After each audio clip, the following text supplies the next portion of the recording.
Hello students, sequence and series में आज हम आगे पढ़ेंगे। डेफिनेशन है आगे, देखो कन्वर्जेंट सीक्वेंस की क्या डेफिनेशन है।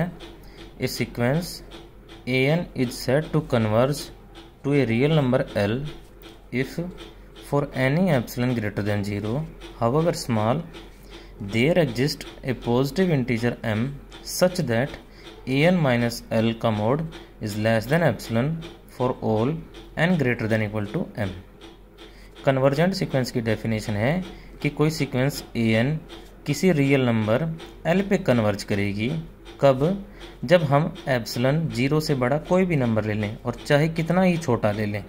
एप्सिलॉन 0 से बड़ा कोई भी नंबर लेंगे तो उसके लिए क्या एग्जिस्ट करना चाहिए, उसके लिए एक नंबर m ऐसा एग्जिस्ट करना चाहिए कि उस m के बाद वाले n, ये क्या लिख रखा है यहाँ, n greater than equal to m का मतलब क्या है, हमें वो n लेने हैं जो m या m से बड़े हैं।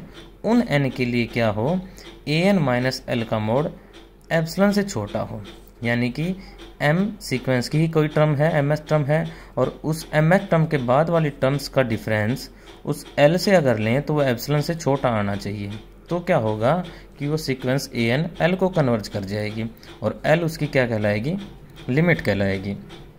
इसको हम कैसे लिख सकते हैं, limit n tends to infinity an is equal to l। यानी कि an अगर l को कन्वर्ज करती है तो हम ऐसे भी लिख सकते हैं और ऐसे भी लिख सकते हैं। एग्जाम्पल देखो इसका क्या है। मान लो हम सीक्वेंस an ये ले लेते हैं, हमने ले ली 1/n वाली सीक्वेंस। तो इसकी टर्म्स क्या बनेंगी, पहली 1 बनेगी, 1/2, 1/3 ऐसे चलता जाएगा। और कन्वर्ज करने का मतलब क्या है कि हम लिमिट निकालेंगे, limit n tends to infinity an। तो limit n tends to infinity 1/n की लिमिट कितनी आएगी, 0 आ जाएगी। तो इस बात का मतलब क्या हुआ कि जो सीक्वेंस an थी वो 0 को कन्वर्ज करती है। तो इसको बाय डेफिनेशन प्रूव कैसे करेंगे, हमारे पास an की वैल्यू तो आ गई, an तो 1/n है और l की वैल्यू है 0।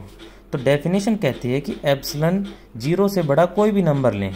तो हम एप्सिलॉन मान लो ये ले लेते हैं, एप्सिलॉन ले लिया 1/100, छोटे से छोटा ले सकते हैं और ये 0 से बड़ा है। तो क्या होना चाहिए कि an माइनस l का मोड एप्सिलॉन से छोटा करें ना, तो उसके रिगार्डिंग हमें एक नंबर m मिलना चाहिए कि उस m के बाद वाली टर्म ये बात सेटिस्फाई करें। तो उस m को ढूंढेंगे कैसे, उसको ढूंढने के लिए हम ये लेके चलेंगे, an हमारे पास है 1/n और l हमारे पास है 0, इसका मोड एप्सिलॉन भी दे रखा है 1/100। हमारे पास तीनों चीज़ें हैं। तो हम क्या करेंगे, यहाँ से n की वैल्यू निकालेंगे। ये 1/n का मोड हो गया, ये लेस देन 1/100, और इसको सोल्व करेंगे तो n ग्रेटर देन 100 आ जाएगा। तो इस बात का मतलब क्या हुआ, जब हमने एप्सिलॉन 1/100 लिया तो हमने ये डेफिनेशन लगाई तो क्या हुआ कि हमें n की वैल्यू, n क्या हुआ, n 100 या n 100 से ज़्यादा आ गया। तो यहाँ पे m की वैल्यू क्या होगी, m की वैल्यू 101 हो गई। तो हम इसको डेफिनेशन इस पे लगाएंगे तो क्या होगा कि an माइनस l का mod less than epsilon for all n greater than equal to m, ये डेफिनेशन थी। तो इसके लिए क्या हुआ, अगर हम सीक्वेंस ये लेते हैं जो l 0 पे कन्वर्ज करती है और एप्सिलॉन की वैल्यू 1/100 लेते हैं तो क्या होगा, n greater than equal to 101। इस बात का मतलब ये है कि हम 101वीं टर्म या उसके आगे वाली टर्म 101, 102, 103 अगर वो वाली टर्म लेंगे तो उनके लिए अगर हम ये डिफरेंस निकालेंगे तो वो डिफरेंस हमेशा 1/100 से छोटा आएगा। इसको हम चेक भी कर सकते हैं। अगर हम 101 के बाद वाली कोई भी टर्म लेंगे, मान लो मैंने 103 वाली टर्म ली तो n की वैल्यू हो गई 103। तो an कितना होगा, an हमारा 1/n था तो ये हो जाएगा 1/103। तो कहता क्या है, अगर 0 इसकी लिमिट है तो n की वैल्यू 103 के बाद वाला डिफरेंस अगर एप्सिलॉन ये लिया है तो ये कम आना चाहिए। तो यहाँ पुट करेंगे, यहाँ कितना हो जाएगा 1/103 माइनस 0 मोड लेस देन 1/100 ये आना चाहिए। तो इसको सोल्व किया तो क्या आ गया, 1/103 इज़ लेस देन 1/100, जो कि बात सेटिस्फाई है। इसका डिनोमिनेटर ज़्यादा है, इसका कम है, तो ये वाली टर्म बड़ी है, ये छोटी है। तो हमें वो नंबर m मिल गया कि 101 वाला नंबर ऐसा है कि 101 नंबर ले लो, चाहे इसके बाद वाले नंबर ले लो, उनके लिए क्या होगा एन माइनस एल का मोड एप्सिलॉन से छोटा होगा जब हमने एप्सिलॉन 1/100 लिया। अगर हम एप्सिलॉन कुछ और लेते तो उसके रिगार्डिंग एम की वैल्यू कुछ और आती। अगर कन्वर्ज करती है तो ये नंबर हमें ऐसा मिल जाएगा। डेफिनेशन थी ये। अब एक थ्योरम है कन्वर्जेंट पे, क्या है? Prove that every convergent sequence converges to a unique limit, कि कोई सीक्वेंस अगर कन्वर्जेंट है तो वो एक यूनिक लिमिट पे ही कन्वर्ज करेगी। यानी अगर हम उसकी ये लिमिट निकालेंगे तो वो यूनिक ही आएगी अगर कन्वर्जेंट है तो उसके लिए हम इसको कंट्राडिक्शन से प्रूव करेंगे। हम मान लेंगे कि एन कोई ऐसी सीक्वेंस है जो दो डिस्टिंक्ट रियल नंबर एल और एल डैश पे कन्वर्ज करती है। तो क्या होगा, हम इस पे डेफिनेशन लगाएंगे। तो उसके लिए हम एप्सिलॉन 0 से बड़ा कोई रियल नंबर लेंगे। अब ए एन एल पे कन्वर्ज करती है, एल पे कन्वर्ज करती है, तो डेफिनेशन क्या होगी कि एप्सिलॉन 0 से बड़ा अगर कोई नंबर है तो उसके लिए हमें एक पॉजिटिव इंटीजर m1 मान लेंगे कि m1 ऐसा मिलेगा कि ए एन माइनस एल का mod is less than epsilon by 2 for all n greater than equal to m1। m की जगह m1 आ जाएगा और एप्सिलॉन की बजाय हम एप्सिलॉन बाई 2 भी ले सकते हैं, एप्सिलॉन बाई 100 भी ले सकते हैं, कोई भी नंबर ले सकते हैं। एप्सिलॉन कोई आर्बिट्रेरी नंबर है, तो जब ये एप्सिलॉन के लिए ट्रू होगा तो एप्सिलॉन बाई 2 के लिए भी हो जाएगा। इससे कुछ फ़र्क नहीं पड़ेगा, इसको इक्वेशन नंबर फर्स्ट मान लेंगे।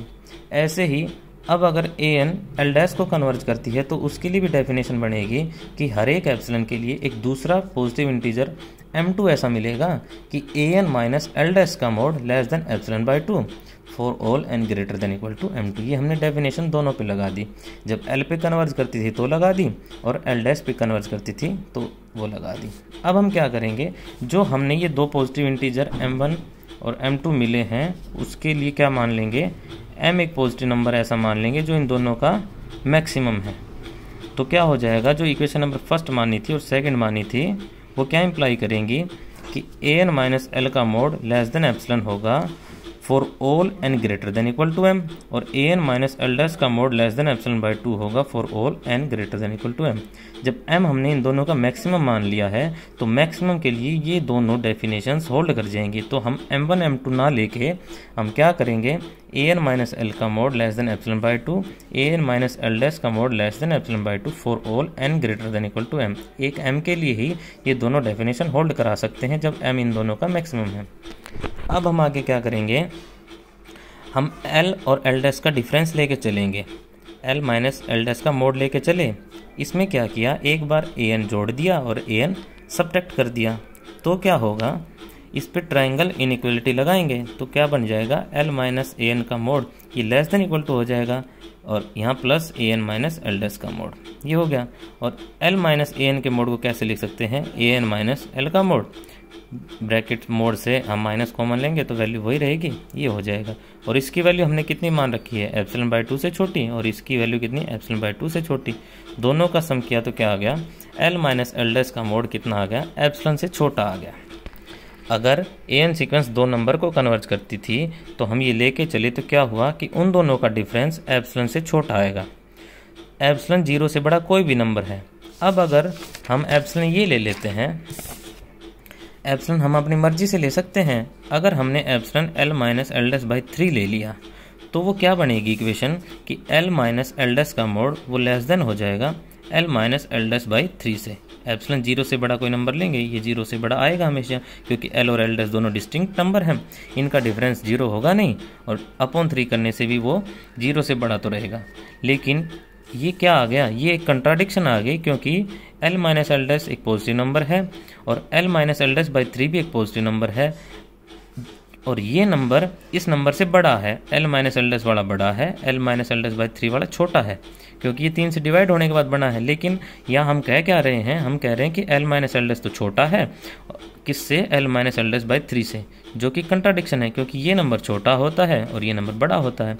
तो कंट्राडिक्शन आ गई ना। और कंट्राडिक्शन कब आई, जब हमने आप ये माना कि जो सीक्वेंस an थी दो नंबर को कन्वर्ज करती थी।